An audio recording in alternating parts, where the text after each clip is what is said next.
Well, good afternoon, everyone, and welcome to our latest in a series of ad hoc panel webinars that Business Gateway's been running for quite a wee while now. In a wee moment, I will introduce or get the panel to introduce themselves. While we're letting people register and get in, let me cover a wee bit of the housekeeping for this afternoon's session. All attendees have been put on mute to avoid any background noise. We are recording the session, so that will be available later on Business Gateway's YouTube channel for folks that perhaps weren't able to get along to the session. But thank you very much for registering your interest in the session today. It is without a doubt the biggest panel webinar we've ever run in terms of the number of folk who've signed up. We're over 330 people. Which is quite amazing, so thank you. This is obviously a topic in which folk are extremely interested, and I've got a fantastic panel today to help us go through that. We're into 2025, beginning of 2025. The world is rapidly changing around us with various events on the other side of the pond, and still with various things happening across Europe and in the wider world. So we have a panel with us today to try and help get an idea what the trends are and what the potential impacts on small businesses might be. So let's get them to introduce themselves and let us know who they are, what they do, and their organisation. Jenny, can I come to you first? Yes, you certainly can, Hugh. Hello, everybody. Thanks so much to Business Gateway for inviting me to be one of the panel members today. It's lovely to be here. So yes, I'm Genevieve White. I am based in Shetland, sunny Shetland. It's absolutely beautiful here today. I am a copywriter, which means that I work with words, helping people become irresistible to their clients through the words that they use. I have my own business, Campion Comms and Coaching, and I am also a Business Gateway advisor up here in Shetland, offering one-to-one copywriting support. Brilliant. Thanks, Jenny. Gary, come to yourself. Yep, a few attendees probably recognise myself. I deliver a wide variety of Business Gateway webinars, national webinars, most days, on topics such as digital marketing, social media, AI, etc. I run my own company called NSDesign. We've been doing that now for coming up to 26 years, whereby we help small businesses mainly get to grips with all things digital, especially from the kind of digital skills aspect of it, i.e. what do you need to learn to succeed in today's connected world. So pleasure to be here. Thank you very much. Gary, thank you. And Sean. Thanks, Hugh, for the opportunity to come on and chat with everyone from Business Gateway. My name is Sean McGrath. I am the CEO of the Entrepreneurial Scotland Foundation. As you'll have guessed from the accent, I'm not a local. I'm about 20 years in Scotland at this stage, but I'm based in the not so sunny Glasgow today, unfortunately. Much rather be up in Shetlands.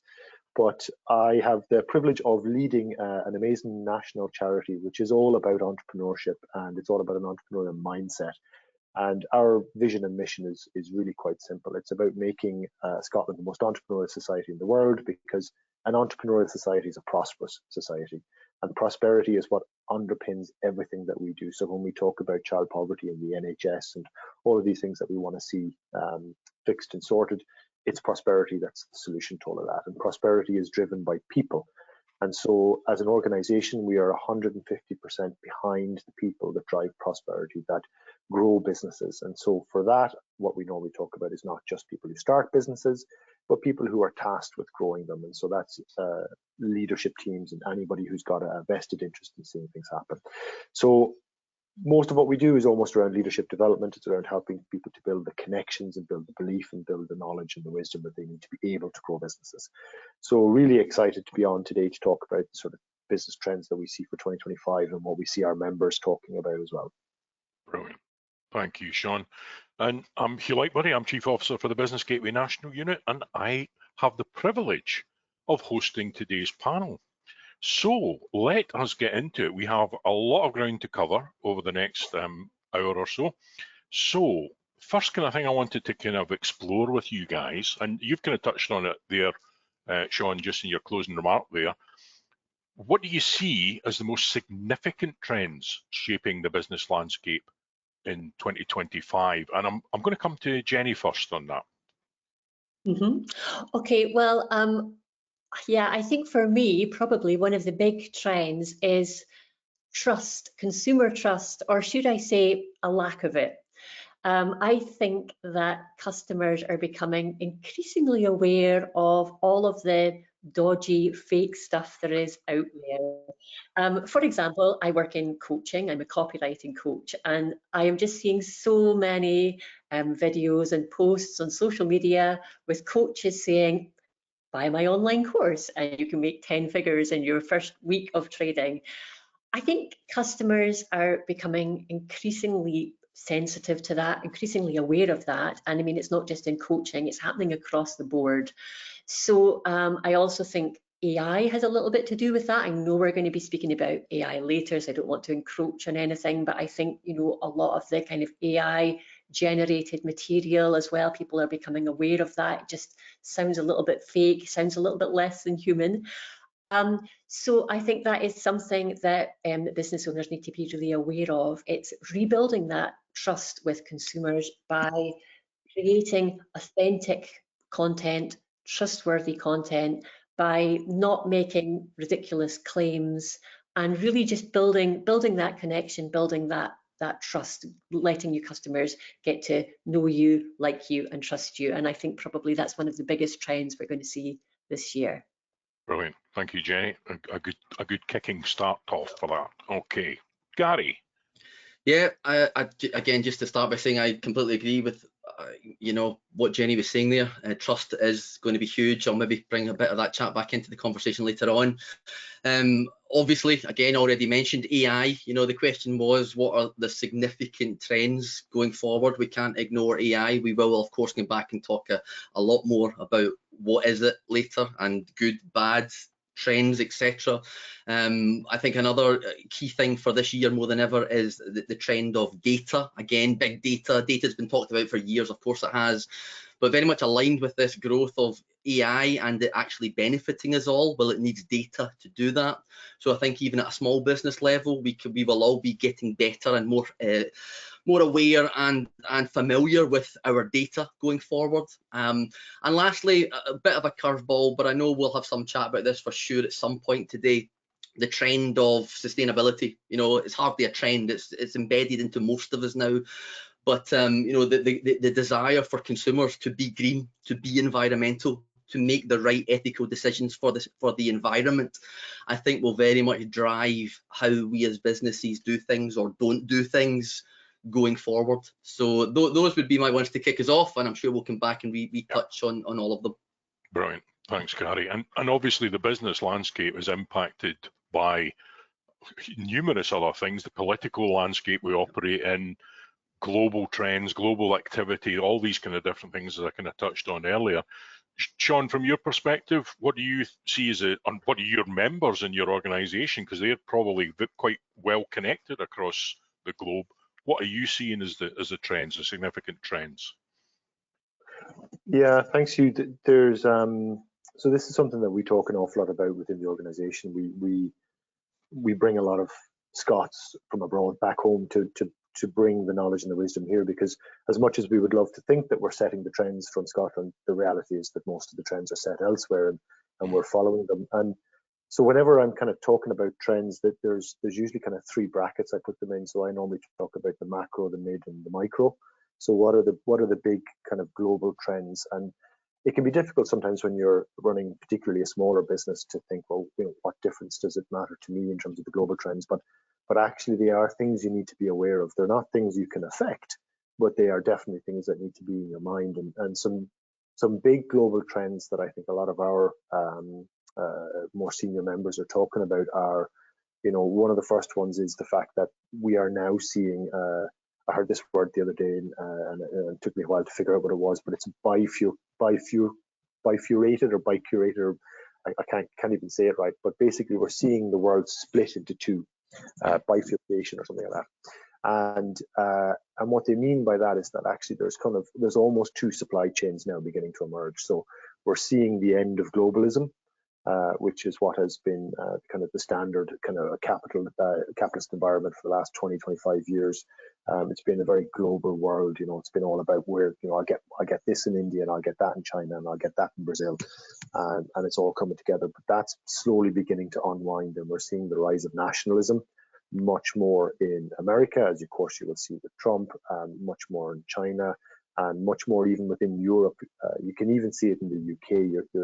You can hear and feel Labour talking much more about what's right for UK, what's going to happen here, what can we do here.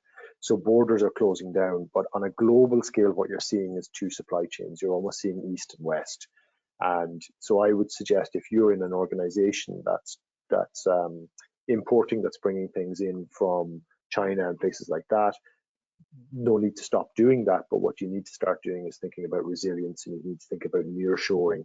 So actually, maybe if you can't get that made in China, where's nearer that you can get it made? Where's more aligned to America? Because the likelihood is most your customer will either be driven by America or driven through us and onto America.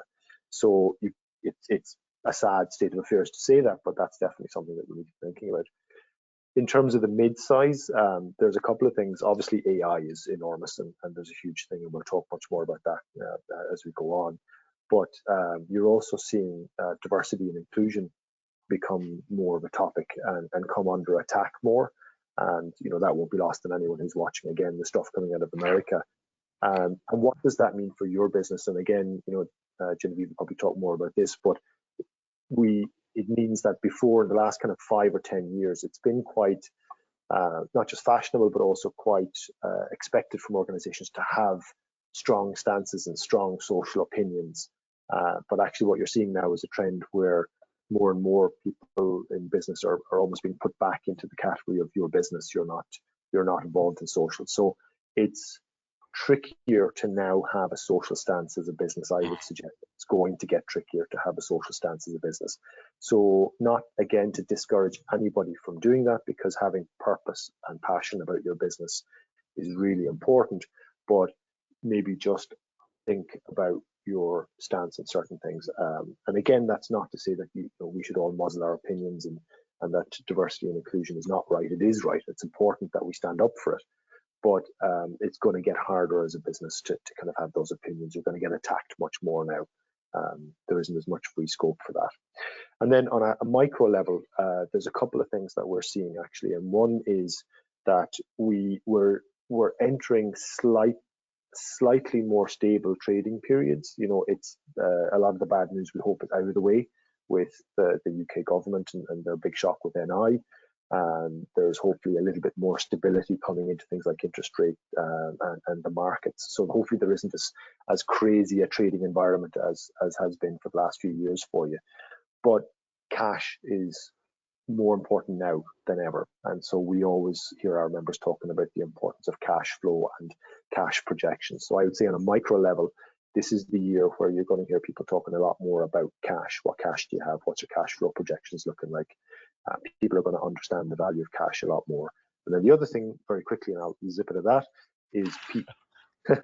The other trend that I'm seeing, Hugh, that's huge is people. And there's been a real arms race because of AI to find good people. So, as more and more of the standard things are being done or can be done by something like AI, the quality of the people that you have in business is just getting more and more important. So 25, 26, 27, you're going to hear a lot of people talking about having the right people as opposed to just having people. Okay, no, that's superb, Sean. Thank you for that. I'm quite impressed by your positivity there in terms of that stabilization of the trading environment, given the noises that we've been hearing about tariffs and trade in relation to the Trump taking on the presidency in America and the tariffs on Canada and Mexico and Europe and China. So watch this space for that stability in the trading environment. Now, all three of you have touched on AI. So let's think about not just AI, but technology, kind of more widely technology.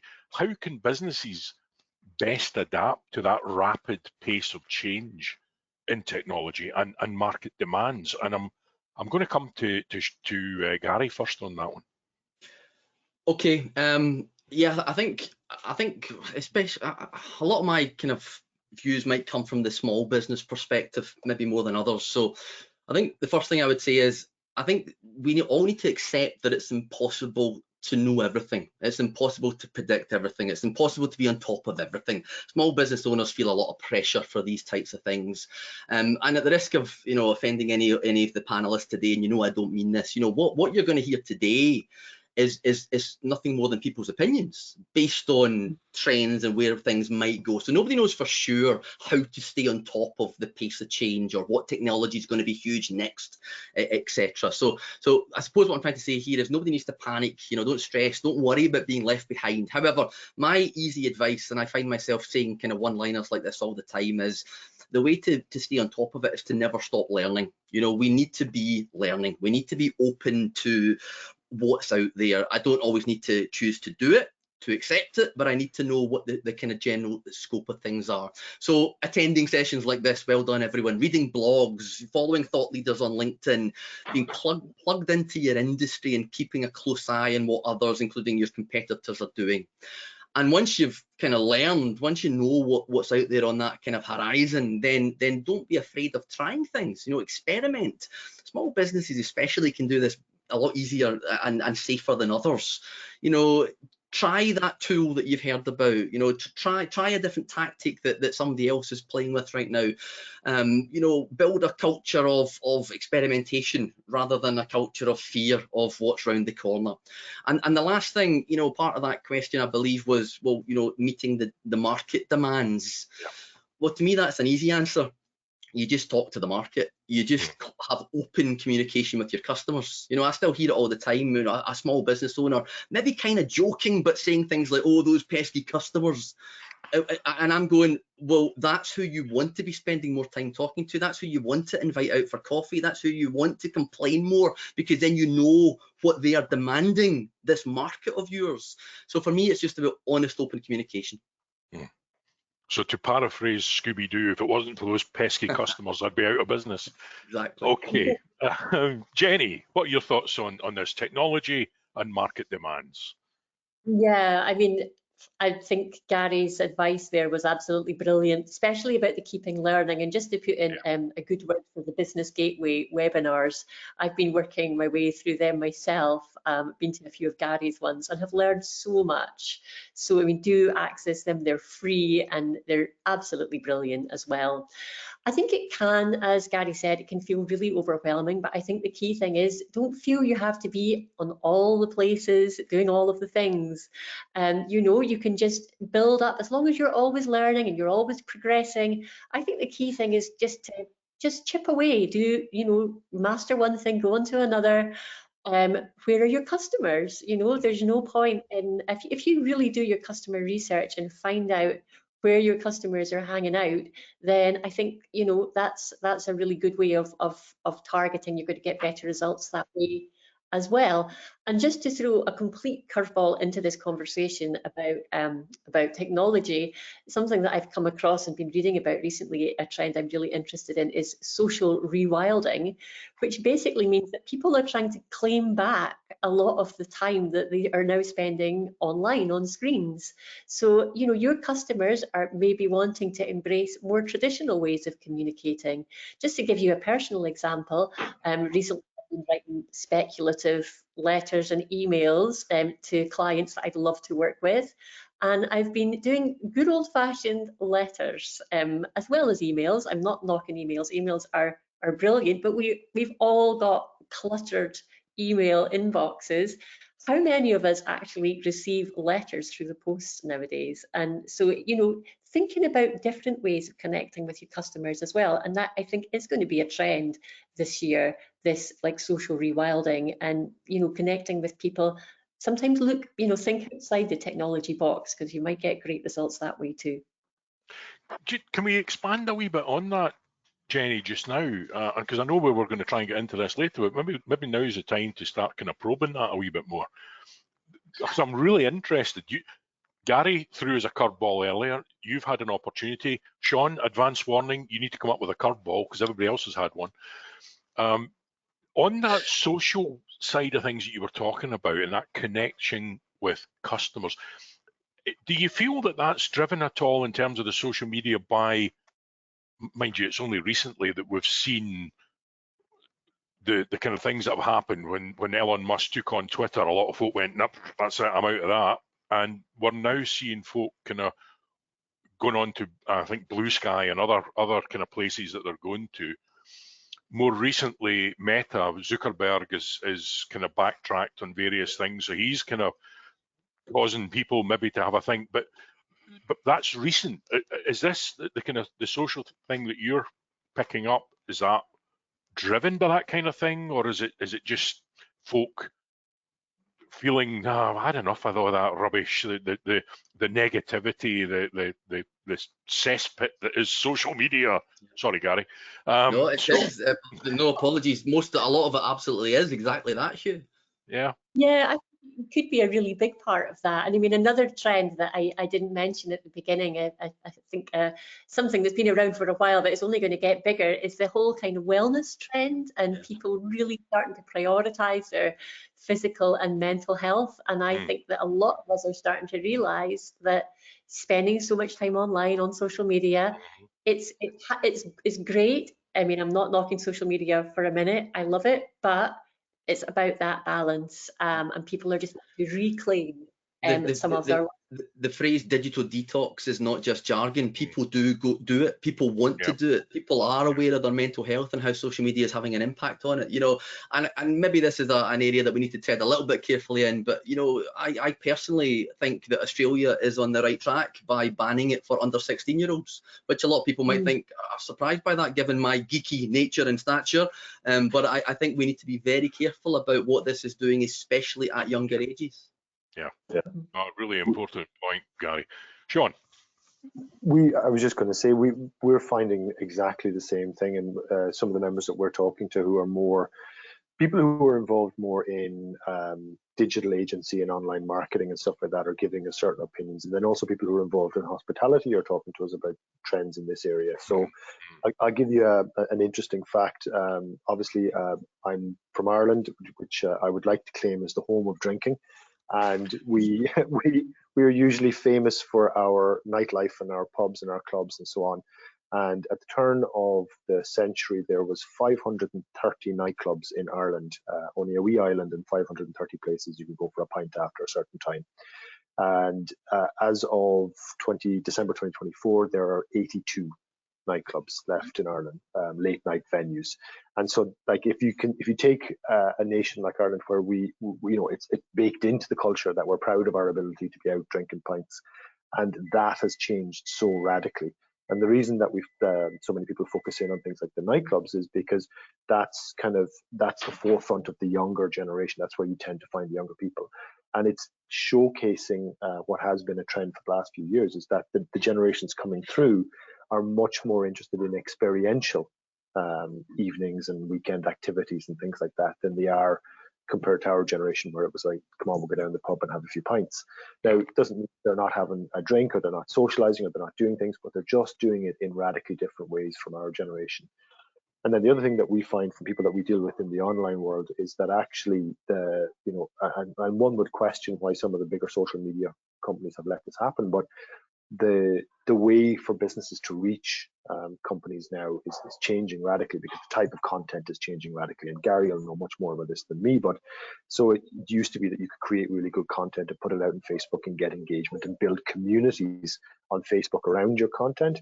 But now people are moving to things like TikTok and Snapchat, where it's less engagement, it's less connection, it's less personalized, it's less, people don't produce content anymore for their friends to see. So pictures of my family and kids and my weekend activities, it's much more influencer type stuff. And all of that's really changing the game for people when it comes to reaching customers in an online environment. Yeah. And there's no truth in the rumour that you have visited all 550 odd of the ones that were there at the turn of the century. I did a farewell round for all of those 500 that didn't make it. So. Brilliant. Thanks for that, Sean. Jenny, just picking up a wee bit more on that, in terms of that, businesses looking to get their mental health and so on. What do you reckon are the most effective strategies then for small businesses to remain resilient during uncertain times? Because that's kind of about that need for resilience, physical, mental resilience. So strategies to achieve that. What's your thoughts? Okay, well, there's quite a few different ones. I mean, yeah, definitely looking after your staff is really important. I read a social media post just the other day there about somebody an employee who was talking about a mental health day they'd had at work, which was basically pizza and pints. Now, she had nothing against pizza or pints, neither do I, but it seemed very tokenistic. We'll keep everyone happy, here's pizza and pints. I mean, I think really it's about making people feel valued. If you're a small business, investing in your employees, learning, making them feel like they're progressing. I mean, learning is just huge. I mean, Gary was speaking about business owners learning, but everybody needs to be learning, because if you don't learn, you stagnate and you stop giving your best. So I think that's really important. I think as well as that, community, especially important for solopreneurs. I don't know what I would do if I didn't have lots of different communities that help me and support me. I'm just me. I'm a solopreneur, so I have my business, I have my community in Shetland, and then social media as well has been amazing for me. I think that it's always amazing how supportive people are when you reach out to them online. Okay, maybe I haven't been in business long enough, but nobody's been horrible to me ever. When I've reached out to someone and asked them for advice or help or tried to connect with them, all I've ever had is really positive feedback and people offering advice and offering to introduce me to other people. So I think community building is really, really important for small businesses as well. Investing as well. Like, if you want to remain resilient, if you want your business to remain resilient, it can seem very scary, especially in uncertain times, but just investing, putting some money on the table is probably, that's going to keep you resilient. If you make informed choices and invest your money wisely in things that will pay dividends for your business, that's something that we don't always do, but it's really, really important for the health of your business. Brilliant. Thanks, Jenny. We've touched on the kind of social media. Sean, you were kind of touching on perhaps changes in platforms that people are using. So let's poke at that a wee bit more. Gary, can I come to you? What changes then do you see in social media? What do you think we can expect to see? What do you think the impact of those changes going to be? What are they going to have? You raised some very valid points earlier, Hugh. I describe it as, what we're going to see is continued instability. Okay, right. I think we've been seeing it for a while, especially in terms of very recent things. You just need to look at the current confusion over TikTok. Recently, in the space of a week, it was banned by the US, it was back up, it was saved by Trump. It's now kind of, on a kind of 6-week. Will it go again? If it does, if it doesn't, will it be saved by, will it now have US ownership? Probably somebody like Elon Musk. That's, again, I won't get too political today, but is that a good thing? I think my views on that. You said it earlier on, Zuckerberg recently just saying that they're going to chuck out all automatic fact checking and moderation. They're going to favour this community moderation, which if you've got 3 billion users will not work. It'll be a little bit going down the Twitter or the X route, whereby it becomes a free-for-all. You jokingly described it as all toxic earlier on. That's not just your views, Hugh. That is many people's views. People are frustrated. They're angry. They're not happy. Many people leaving, boycotting. When Zuckerberg announced that just a couple of weeks ago, my feeds were filled with, that's it, I'm gone. So this kind of instability is going to be almost the norm. And again, to tie in with what others have already said, I think the impact of that is your customers are going to be way more selective. They're going to be exploring different things. They're going to be leaving this platform of Facebook that, you know, was such a given for you to reach them on. It wasn't given algorithms, but I'll talk about that in a minute. And they will be exploring things like Blue Sky. Again, I'm a big fan of Blue Sky. I won't use today to encourage you all to join Blue Sky, just so I've got more people to speak to over there, but it has potential to replace something like Twitter. Even the humble LinkedIn. LinkedIn has seen huge growth on the back of the big players experiencing all of this instability. And if any viewers today, anybody, you know, tuning in today is not on LinkedIn, why not get over on LinkedIn? And if you need more reasons why, please go and attend the Business Gateway webinar on it, because LinkedIn is going places. It is filling gaps that it never filled before, and so these are important places to go to. Just one other quick point, and again, Sean began to mention this a second ago, and I think it really is worthwhile. Aligned to all of this instability is the continued, and will continue very much into 2025, the whole concept of, I'll describe it like this: social media engagement is dead. It literally is. The average reach for Facebook pages nowadays, I saw one expert claim just the other day it was down to 2%. You know, we tend to say it's around about 4 or 5. So think about that for a minute. You've got 1,000 followers on your Facebook page, and you say something, and maybe you're lucky if 40 or 50 see it. And so they're not seeing it, they're certainly not engaging with it. And the irony is, it's called social media, but nobody's being social anymore. Somebody the other day I heard describe it as the social and the media have split. The channels are still bombarding you with media, and people are still adding to the media, but it's not the same type of media we used to do. It's not the social content. And of course, on these channels, and this is the danger when they are owned by megalomaniacs, you know, egotistical people. Again, I shouldn't make it personal. Sometimes that media is not what I want to see. It's now being forced upon me. You know, these channels are now being used for Elon Musk to put his views on me, for Mark Zuckerberg to share his views with me, whether I want it or not. So I think the point of all of this is customers are being more selective. Customers are jumping ship. We're trying different things. We're moving to platforms which might have a much smaller user base, but actually that might be the best place for me to do business now. Okay, so it's becoming more anti-social media. Absolutely, regrettably, but that's the case. Yep. Sean, if I could just jump in on that, because I think that's something that we had a forum on this not too long ago, and it was something that was really raised to the fore, and it helped me to understand it, because, you know, I'm in my 40s, and so I've evolved with the internet and with social media, and it's been this thing that we've all been on this journey together on, you know, as it's developed.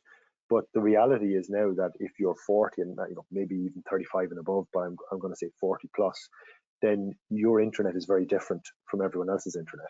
And I don't mean just in terms of the algorithms and what you're seeing, but your entire view and your entire relationship and your entire interaction with it is completely different. So if you are in the space where some of your customers, or most of your customers, are under the age of 30, they think and approach the internet in a completely different way, and the social media in a completely different way to the way that we do. So, and it, you know, we're not dinosaurs.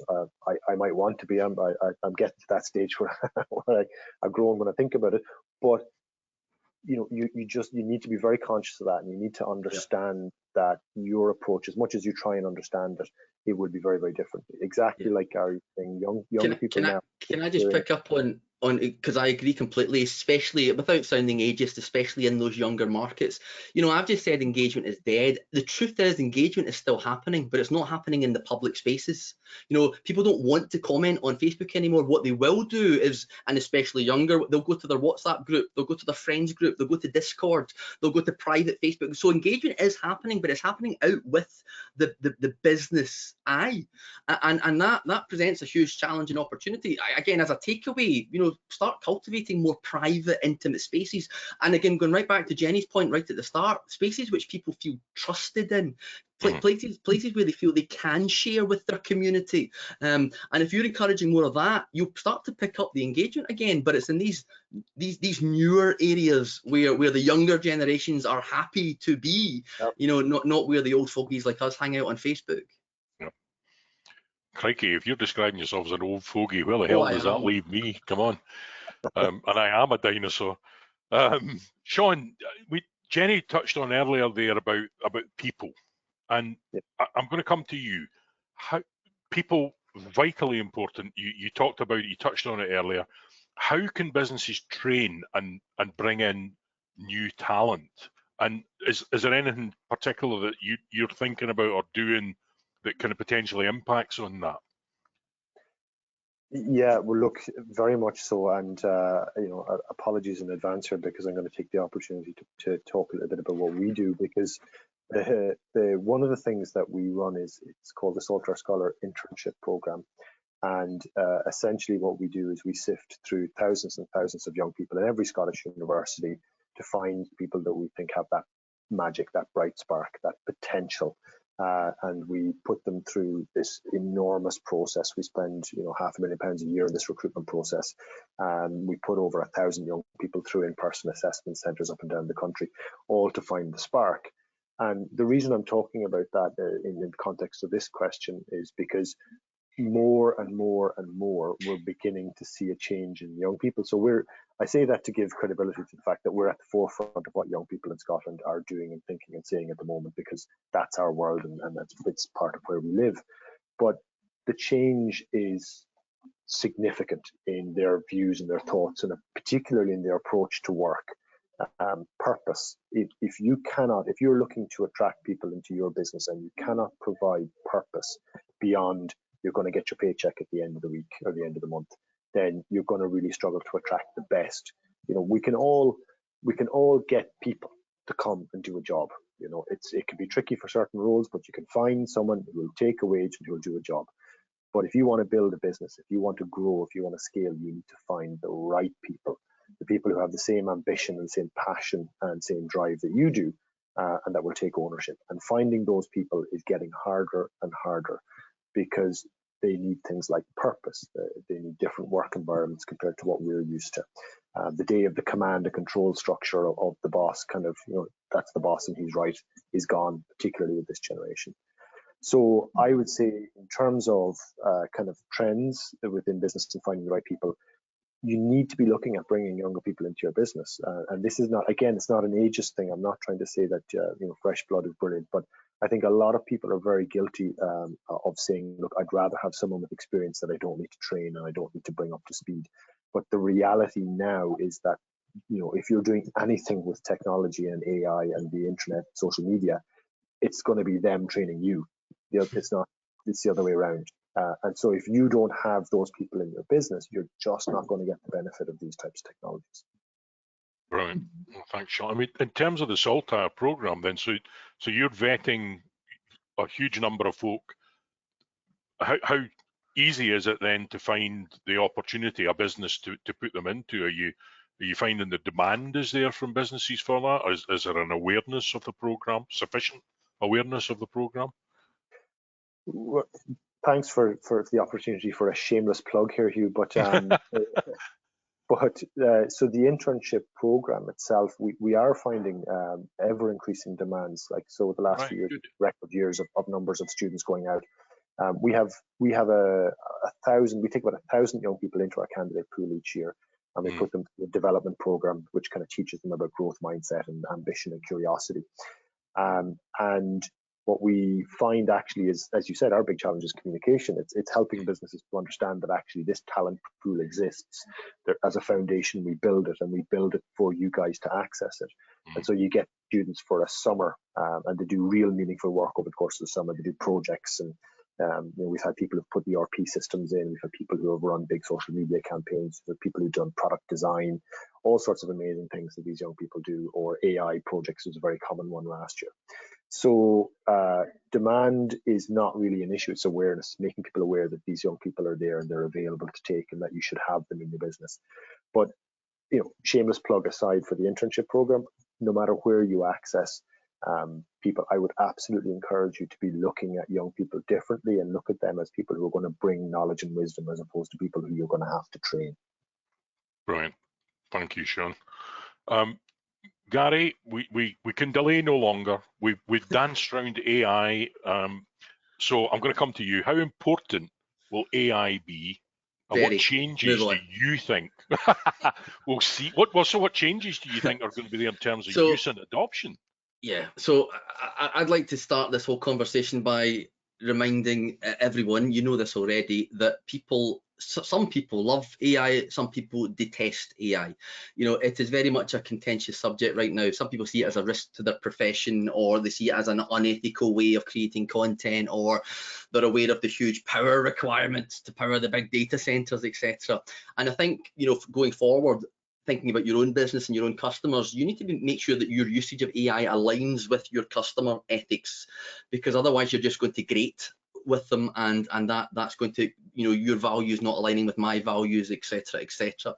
The reality is, though, it's here, it's not going away, it's not going to slow down. We all heard the UK government announcement just last week, basically saying they're going all in. You might have seen, you know, more recent news, Trump's update just last night on the Stargate project, $500 billion invested, whereby he's partnering with OpenAI, who produced ChatGPT, on trying to ensure that America remains an AI powerhouse. And so it's not going away. So I think, again, going forward, just be aware of people's views and opinions on AI, because it's easy to use, but the big question, of course, is should you? The other thing to say is I think we will end up using it. Why? Because we might have no option, okay?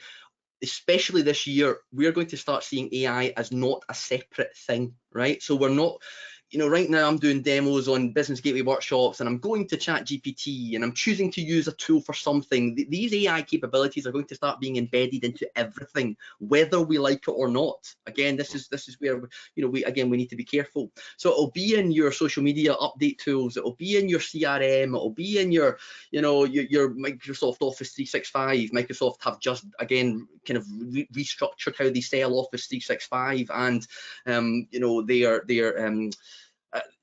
AI tool, Copilot, is now bundled into even the most basic accounts. Google has just done the same. If you're a Google user, you've now got access to Gemini. You always did, but the advanced versions, you know, if you're in any way a paid part of the Google ecosystem. So it's going to be here and forced upon us, whether we want it or not. And that could be good, it could be bad. Personally, I think the integration will open up some huge opportunities that, again, we start to actually see the personal benefit. So, for example, I can now, you know, ask Google to remind me who I've got a meeting with next Tuesday, summarize the last few emails I had with that person, provide driving instructions on how to get to their office, and draft the actual report that I'm meant to be delivering when I'm there. Because Google Gemini is now tied into my calendar, my Gmail, my maps, so it's helping me as an individual. You know, we've gotten to the stage where we all know that large language models can write stuff and create poems and the silly things that we all look at, but it can do loads of great things. But it's now going to help me be more productive, be my assistant. You know, we're almost getting to the Jarvis stage of you know, Tony Stark. So there's all of that. The other thing I want to say, just to actually give you a practical takeaway, the other big trends that I am convinced we are going to see this year is AI video. Now, we're already there, but 2025 will do for video what 2024 did for images, okay? If you look at image generation on something like Midjourney at the start of 2024, well, we were new to it, so it wowed us. But if I showed you that today, you'd go, that's rubbish, that's naff. What it's now doing is wow. You know, it's had a huge step change. Video AI tools like Sora, Runway, Pika. If you're not yet using Sora, which is OpenAI's new tool, well, the reality is you can't, because it's not yet launched in the UK. I'll deny I said this, of course, but if you turn on your VPN and pretend you're in America, play with Sora. These tools are going to massively evolve this year. Everyone's creativity and storytelling ability will get a massive boost. Is that a good thing? Is that a bad thing? Will that disrupt the economy? Will that annoy all the creatives who are actually making a living off all of this? I don't know. Of course it will, yes, to some extent. And on the topic of video, the other thing which we're going to see evolve hugely this year, and not just evolve, but maybe even people's acceptance to them, is AI avatars, digital twins, okay? You know, with the growth of video, with the ability for me to clone myself using something like HeyGen or Synthesia, you can easily create a very realistic, it will get even better in the next few months, you know, people content. Of course, the irony is it's not people, it's fake, it's my AI twin. but we'll be able to create training videos, we'll be able to create, you know, induction videos for staff, we'll be able to have our dog voice the website if we're a fun, silly business and we like the sound of that. We'll be able to create content in any language, and people will start to accept it rather than shun it. Why? Because it's going to get better and better and better, and they're going to start seeing more and more and more of it. So sooner or later, we will just start accepting it. You know, you only need to go and look at kind of the weird nonsense on, if you go to Instagram, a couple of the biggest followers on Instagram right now are fake, synthetic people. They don't exist, and yet they've got millions of followers who hang off their every word. That trend will continue, rightly or wrongly, whether we like that or don't. This is where we're going. So let me ask you this, and you touched on it in terms of sustainability, and for me, it's something that's been bouncing around in the last kind of week or so, particularly when we see things like, well, America, supposedly the biggest polluter, pulling out of the Paris Accord, just one of the immediate actions. There's the trend in the whole data center, as we've heard, lots of things happening. There's a trend as well on cryptocurrencies, and we're seeing stuff on that. All of those things are massive consumers of power and water. So there's a huge environmental impact on these. So is anybody thinking about that, or do we not care, or you know? For me, I think people are thinking about it. I think there are some very clever, creative minds out there trying to resolve these challenges. There's actually, I'm sure it's a Scottish company, I'll try and dig out the details later on, who are looking at distributed AI processing, whereby we don't send the AI queries to the data center, which is in the middle of nowhere, generating heat, etc., you know, wasted. Instead, they're looking at, well, let's send the data processing to everybody's domestic boiler, whereby there's a little unit on everybody's boiler in the home, crunching the data, returning the AI output, and we're generating heat for people's homes. So there are clever, innovative things being done right now with regard this concern, this risk. There's also talk about putting data centers on the moon and in space. Why? Because you've got unlimited solar supply. You've got natural cooling based in the you know, in the space atmosphere. So now we're a long way away from it, but we are looking at it. You're right, though, people are aware of their power consumption. They are starting to be aware of the ethics behind AI. And one of the silly things I heard the other day was the average 16 ChatGPT queries equals the boiling of a cup of kettle. So whether that's true or not, these are some of the things that we can kind of take away as tangibles. You know, it means something to use. Brilliant. Brilliant. Okay, thank you for that, Gary. Jenny, I'm going to come to you. Sean was very positive there about the stability of the trading environment. There's maybe some wee queries around that, but there is clearly potential for disruption. So how can businesses future-proof themselves against that potential disruption? I said good because I thought you were going to ask me about AI. Yeah, I'll not do my AI rant. I'll ask good and answer the question you've asked me. Yeah, so yes, very important question. I think I suppose the first step is to be able to recognize signs of disruption if you're a business. So you know, that could be a shift in customer demand. It could be what your competitors are doing. Maybe you've got new competitors entering the market with new products or services, or maybe there's changes in industry regulations that are somehow going to affect your business. So it's kind of awareness probably is the first step. And then I think it's really sitting down and having a look at the strengths and weaknesses of your business. So asking yourself some of the big questions, like what does your business do well? What are the areas your business is maybe struggling with? What are the opportunities out there that your business could be capitalizing on that perhaps it isn't? And, you know, looking at any threats as well. And then I guess it's just in order to deal with these potential disruptions, it's like sitting down and working out some kind of strategy to increase your resilience. So that could be like diversifying your supply chains. Sean made some really interesting points about supply chains earlier on when we were talking. It could be, you know, making some innovations, using some of the technology that's out there to make your business like work more efficiently. Or it could be, you know, we all saw with COVID how everything suddenly kind of went online. People were working at home. If there was, touch wood, hopefully there won't be an event like that again, a really disruptive event, you know, how flexible is your business in terms of setup? How easy is it for, you know, people to work remote? Yeah, I'm trying to think of any other things that you could do. Okay. I think I've got out of ideas for now. No, that's good. Sean, I suppose in kind of potentially similar vein in terms of that, how you future-proof yourself against disruptions.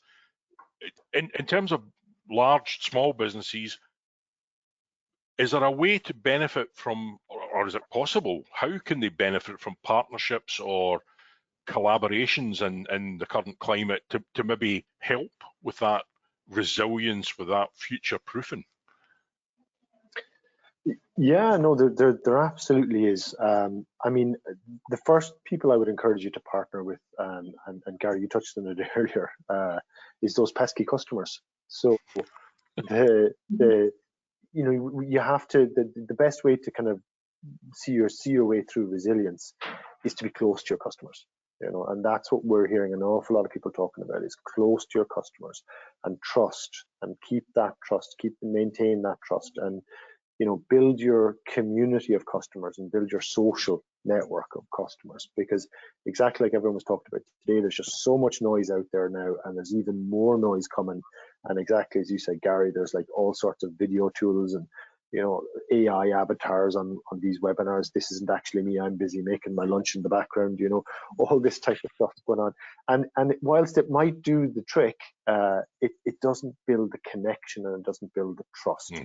At the end of the day, you know, it's always back to basics. Like I'm never cease to be amazed by the amount of founders that will come to us and they'll say, nobody's doing what I'm doing. This is a brand new, and you know, in some ways I'm like, you're absolutely spot on. You're spot on. Nobody has invented that thing or has done that thing.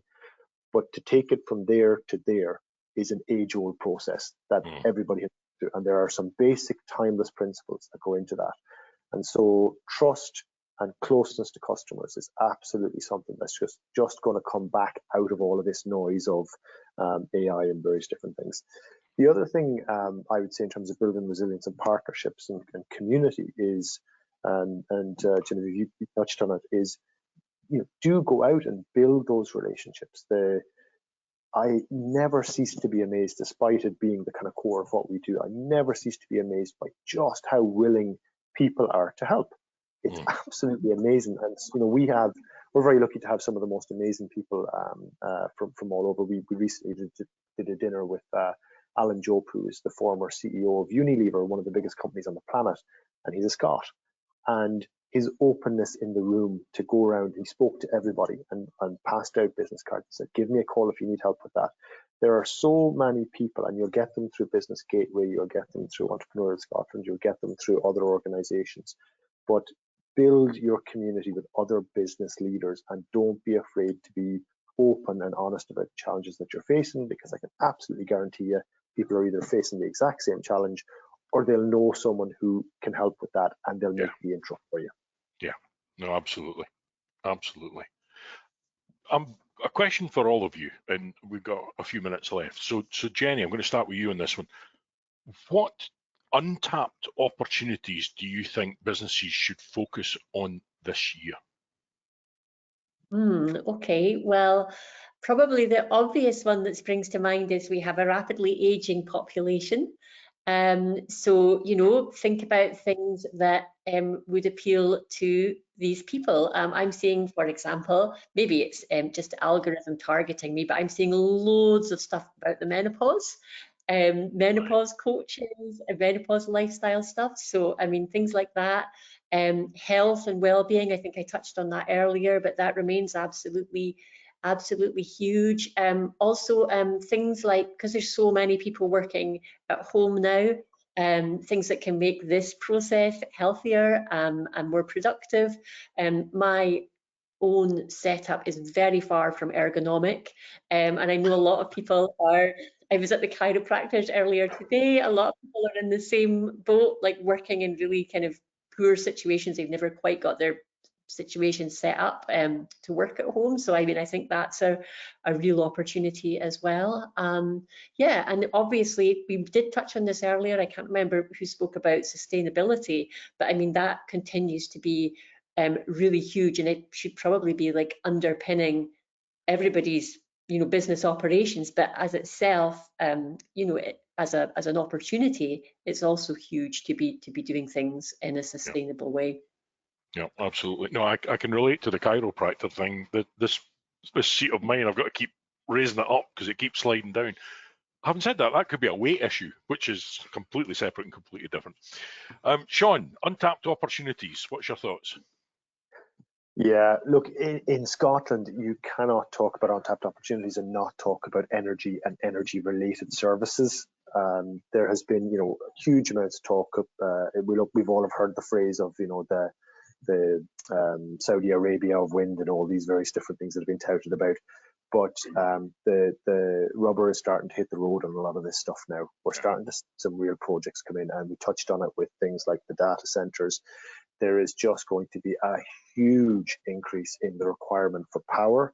People will take it wherever they can get it, but they are going to be thinking about how that power can be slightly more green. Scotland is brilliantly positioned for data centers. We, as well as being close to the continent for main cables to go back and forth and all that kind of stuff, we have cold temperatures and we have access to green energy. So obviously, there's not many people on the call who are going to be able to go out and set up a wind farm or set up an SE or something like that. The Scottish Power. But there are energy services. There are lots of services going into these businesses. So if you're in a technical space and you're connected to these, you're in the oil and gas sector, you absolutely want to be looking at how you can develop a smaller business that can service and support these types of things. The only other thing then I would mention very, very quickly is, and it's just coming back to what we've talked about, is AI. Please, please, please don't think about AI. AI is not optional for your business. And people say it's like the internet. I think it's not like the internet. It's much more like computers. Can you imagine now trying to run a business without a computer? If you were still sending all your stuff in the post to people and saying, oh, I'm sorry, it's all handwritten, how far behind your competitors' customers would you be? So whether you like it or not, AI is inevitable. I call it the HMRC. It doesn't matter whether you like it. It's just going to be part of your business. So you have to embrace it. And also don't think about it from a marketing perspective and a content perspective, which is what a lot of the conversation is about. Think about it from a productivity perspective. Yeah. What can it help your team to do to take away those crappy mundane tasks that speed them up and let them spend more time with your customers?